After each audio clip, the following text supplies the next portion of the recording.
మీరు చెప్పండి అసలు ఎట్లా ఉండబోతుంది ఈ పార్లమెంట్ ఎన్నికల్లో?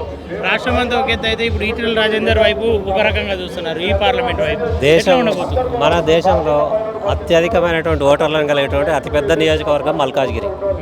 ఈ మల్కాజ్గిరి నియోజకవర్గం అనేది జాతీయ స్థాయిలో గుర్తింపు పొందడమే కాకుండా ఇప్పుడు ఈ గెలుపుతోటి ప్రపంచ స్థాయిలో నిలబడుతుంది అనేది ఒకటి అభిప్రాయం. రెండవది ఏంటంటే రాష్ట్ర స్థాయిలో లోకల్ పార్టీలు కానీ సామాన్యమైన పార్టీలు కానీ గెలిచే అవకాశం ఉంటుంది.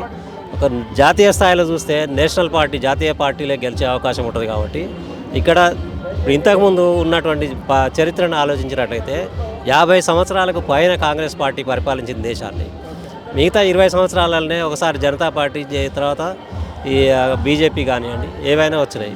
అయితే ఈ పార్టీలలో వచ్చినటువంటి మార్పులు కానీ ప్రభుత్వంలో వచ్చిన మార్పులు కానీ చూస్తే పాతగా గవర్నమెంట్ ఏమైతే చేసిందో వాటికంటే వీళ్ళు తక్కువ పీరియడ్లో ఎక్కువగా చేసింది అనేది మాత్రం ప్రజలు గమనిస్తున్నారు. ఇంతకు ముందున్న దానికంటే ఇప్పుడు అక్షరాస్యత పెరిగింది కాబట్టి అక్షరాస్యులు ఎవరైనా కానీ బాగా ఆలోచించి ఓటేయగలుగుతారు. కాబట్టి బీజేపీ గెలిచే అవకాశాలు ఎక్కువగా ఉన్నాయి. అంటే ఈ ప్రాంతంలో గతంలో కాంగ్రెస్ గెలిచింది కదా, కాంగ్రెస్కు ప్రభావం ఎక్కువ ఉంటుంది, అలాగే ఈసారి రాష్ట్రంలో కూడా కాంగ్రెస్ ఉంది కదా అని చెప్పేసి.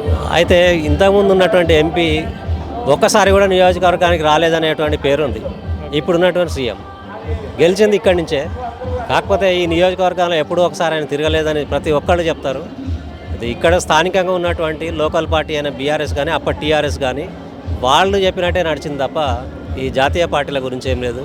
బీజేపీ వాళ్ళు బాగా ప్రయత్నం చేసి ఉన్నత స్థాయి వరకు తీసుకురాగలిగిన గెలుపుకోవటం అనేది గెలవటం అనేది జరగలేదు. అందువల్ల బీజేపీకి పట్టున్నటువంటి స్థానం Malkajgiri. Okay sir, thank you sir. మీరు చెప్పండి, అంటే ఈ ప్రాంతంలో చూసుకున్నట్లయితే అటు మైనంపల్లి కూడా ఇదే ప్రాంతానికి చెందినవాడు, ఆయన బలం కూడా ఇంత కొంత ఉంటుంది, కాంగ్రెస్కు బలం ఉండే అవకాశం ఉంటుందని చెప్పేసి ప్రతిపక్షాలు చెప్తారు. ఇది మైనంపల్లి ఇంకొకరా కాదు, భారతదేశంలో ఈసారి 400 సీట్లు పక్కా భారతీయ జనతా పార్టీకి రాబోతున్నాయి.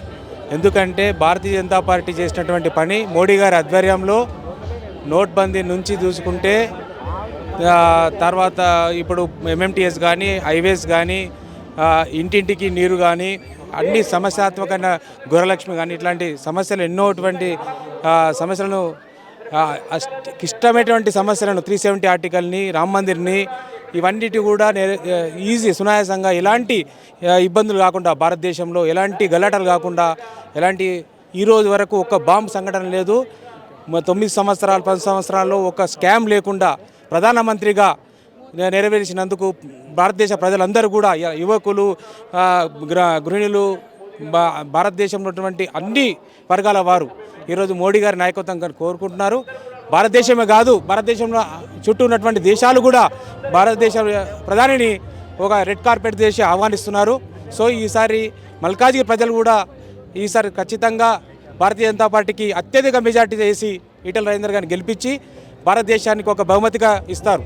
ఇక్కడ ఎవరి ప్రభావం కూడా నెరవేరదు.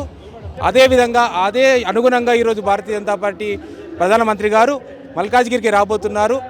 ఇది భారతదేశంలో అత్యధిక మెజార్టీ గల కాన్స్టిట్యున్సీ మల్కాజ్గిరి కాన్స్టిట్యున్సీ కాబట్టి ఈ కాన్స్టిట్యున్సీకి రాబోతున్నారు. ఇది అదృష్టము, మా అదృష్టము. మేము న్యాయవాదులుగా మా యొక్క కోర్టులో ఇక్కడ ఉన్నాం. ఇక్కడ నేను లీగల్ సెల్ కన్వీనర్గా పనిచేస్తున్నాను. ఇక్కడ మా న్యాయవాదులు అందరూ కూడా వచ్చారు. ఈరోజు మద్దతు తెలపడానికి చాలామంది ఉన్నారు. మోడీ గారి నాయకత్వం తప్పకుండా చూసుకుంటే అటు ఈటెల రాజేందర్ క్రేజ్ అనుకోవచ్చా, లేదంటే నరేంద్ర మోడీ క్రేజ్ అనుకోవచ్చా?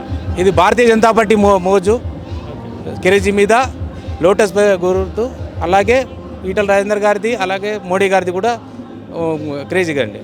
ఓకే సార్, థ్యాంక్ యూ, ధన్యవాదాలు.